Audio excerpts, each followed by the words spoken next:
Hello friends, welcome to my channel. आज मैं आपको लेके जा रही हूँ गिलगित बल्तिस्तान के दिल स्कर्दू में एक हिस्टोरिकल मास्टरपीस खरपोचो किला की सैर करवाने के लिए। सो रेडी हो जाएं एक ऐसी जगह को एक्सप्लोर करने के लिए जो हिस्ट्री और नेचर का परफेक्ट ब्लेंड है। स्कर्दू मेन सिटी में जो प्लो ग्राउंड है वहाँ से अगर आप पैदल चलना स्टार्ट करेंगे तो कोई 30 से 40 मिनट पर की वॉक पर आप किले में पहुंच सकते हैं। जब आप किले के तरफ पैदल चढ़ते हैं तो हर कदम के साथ आप तारीख के और करीब होते जाते हैं और जब आप चोटी पर पहुंचते हैं तो स्कर्दू शहर, दरियाए सिंध और बर्फपोश पहाड़ों का नज़ारा दिल मोह लेता है। खरपोचो फोर्ट पहुंचने के लिए आपको ट्रैकिंग करनी पड़ेगी और इसको पहले के निस्बत अभी स्कर्दू डेवलपमेंट अथॉरिटी ने काफ़ी इम्प्रूव किया है और छोटे अमाउंट में कोई फ़ीस भी ली जाती है ताकि इसके मेंटेनेंस के लिए यूज़ हो। और साथ में हम अभी इस वक्त ऊपर चढ़ रहे हैं तो ये रास्ता आपको दिखने में बहुत ख़तरनाक लगेगा लेकिन काफ़ी बेहतर है पहले के निस्बत। तो रास्ते में आपको बेंचेस मिलेंगे, आप थोड़ा सा रेस्ट कर सकते हैं। तो इसी तरह इन सीढ़ियों से ऊपर आप चढ़ सकते हैं। जब कभी आपको विज़िट करने का मौका मिले तो आप लोग अपने साथ पानी का बोतल ज़रूर लाएं। इसके अलावा अच्छे जूते पहन के आ जाएं।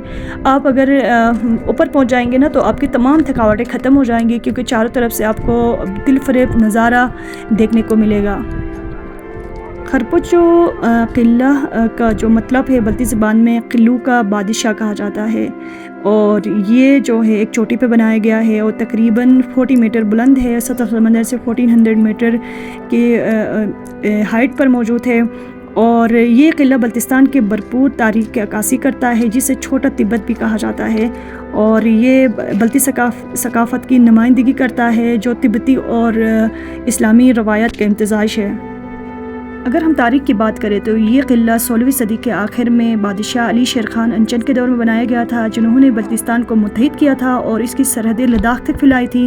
कुछ ज़राए के मुताबिक इससे इनके परदादा मकबून बगे ने बनाया था। पत्थर और लकड़ी से बनाई गई ये बहुत ही खूबसूरत और बहुत मजबूत साख्तें हैं जो उस वक्त जदीद मशीनरी न होने के बावजूद भी इतनी बहुत ही ज़बरदस्त किस्म की इमारत तैयार की है। अभी हम मेन गेट पे पहुंच गए हैं किले के, तो हम इंटर हो रहे हैं। दरवाज़ा पूरा नहीं खोला गया है तो जहाँ से हम इंटर हो रहे हैं ये मेन दरवाज़ा है, मेन एंट्रेंस है। तो आप देख सकते हैं यहाँ पर हालत इधर, तो इस पर कोई रेनोवेशन का कोई काम नहीं किया। ये मेन जो एंट्रेंस है, इधर से अगर आप लेफ़्ट की तरफ जाएंगे तो एक हॉल है।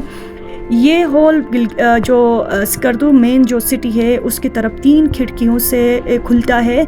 इन 3 खिड़कियों के ज़रिए तीनों तरफ नॉर्थ ईस्ट वेस्ट की तरफ देखा जा सकता है। तो ये पूरा स्कर्दू सिटी आपको नज़र आ रहा है, पूरे का पूरा यहाँ से देख सकते हैं। तो उस टाइम पर बादशाह यहाँ पर बैठते थे और इसकी जो पुरानी जो छत थी वो गिर गई थी, इसको बनाया गया है लेकिन इसकी अपनी असली हालत में रेनोवेट करने की ज़रूरत थी जो कि उन्होंने नहीं किया है। कि नए तरीके से खिड़कियाँ बनाई गई है। तो इधर से हम बाहर जब निकलते हैं तो आपको नज़र आ रहा है यहाँ पर ये बिल्डिंग है। तो इधर सामने जो आपको एक बिल्डिंग नज़र आ रही है ये है उस ज़माने की मास्क जिसको मस्जिद कहा जाता है, लेकिन अभी ये मस्जिद जो है इसको दोबारा बनाने की कोशिश की गई है। ये अपने असली हालत में नहीं थी। कहा जाता है कि ये जो मस्जिद थी वो 900 साल पुरानी थी लेकिन इसको भी दोबारा बनाया गया है, अपनी असली हालत में मौजूद नहीं है। और लोकल्स कहते हैं कि यहाँ एक सीक्रेट जो टनल भी थी जो शहर से कनेक्ट होती थी, लेकिन वो टनल हमें इस वक्त नज़र नहीं आ रही है। मस्जिद का आपको नज़ारा दिखा रही हूँ। ये जो आपको नज़र आ रहा है छोटे छोटे दीवार बनाए हैं और बीच में थोड़ा सा गैप रखा गया है। कहा जाता है यहाँ पर फ़ौजी आर्मी को बिठाया जाता था उस टाइम और यहाँ से नज़ारा करते थे क्योंकि उस ज़माने में यहाँ से डोगरा और डोगरों की या सिखों की यहाँ पर हमले होते थे, तो उससे बचने के लिए यहाँ से तमाम नज़ारे होते थे। और 1840 में डोगरा जनरल ने यहाँ पर जोरावर जो सिंह है जो मशहूर एक जनरल था, उन्होंने इस पर कब्ज़ा किया था और इसको तकरीबन इसकी जो हालत अभी जो नज़र आ रही है उसने हमला करके इसको डिस्ट्रॉय कर लिया था 1840 में।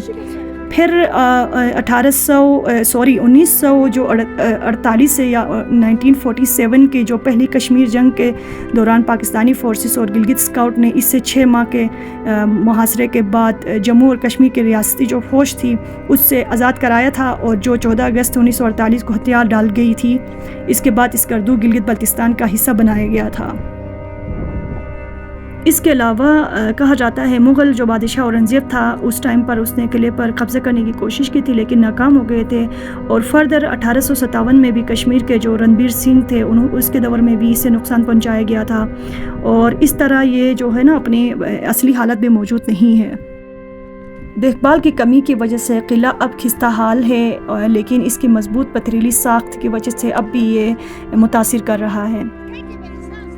یہاں سے ابھی ہم مزید اوپر کی طرف جا رہے ہیں تو آپ یہاں پر دیکھ لیں چھوٹے چھوٹے رومس آپ کو ابھی بھی نظر آ رہے ہوں گے۔ تو یہاں پر ایک روم ہے، میں اس کے اندر جا رہی ہوں تو میری امی پیچھے سے آواز دیتی ہے کہ آپ نے اندر نہیں جانا ہے کیونکہ یہ کافی پرانا ہے، قلعہ ہے، تو اس پر جن پری اور بھوت ہوتے ہیں۔ تو میں نے کہا چلے جی ان کو بھی سلام کر لیتے ہیں۔ تو یہ ایک روم ہے، یہاں پر دیکھ لیں، یہاں سے بھی نظارہ اور فوجی بیٹھتے ہوں گے، دیکھ رہے ہوں گے۔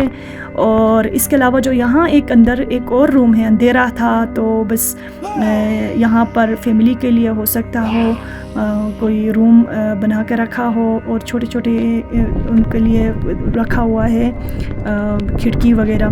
تو مزید ہم اوپر کی طرف اس وقت جا رہے ہیں۔ تو ابھی ہم مزید اوپر جا رہے ہیں جہاں پر اوپر ایک چوکی نظر آ رہی ہے، وہ ہے آرمی کی جو چوکی ہے، وہاں پر لاسٹ میں وہاں پر رہتے تھے۔ تو یہ ایک روم مجھے ملا ہے، میں اس کے اندر جا رہی ہوں، پھر امی مجھے روک رہی تھی لیکن میں نے بھی ضد پکڑا تھا، تو پھر میں اندر پہنچ گئی۔ تو حالت دیکھے ذرا ان کے، اس حالت میں موجود ہے۔ تو یہ جو چھت نظر آ رہی بلیک ہو گئی ہے، اس کا مطلب یہ ہے یہاں پر آگ جلاتے ہوں گے، کھانا بناتے ہوں گے، ہو سکتا ہے۔ تو ہمارے پاس زیادہ انفارمیشن موجود نہیں ہے۔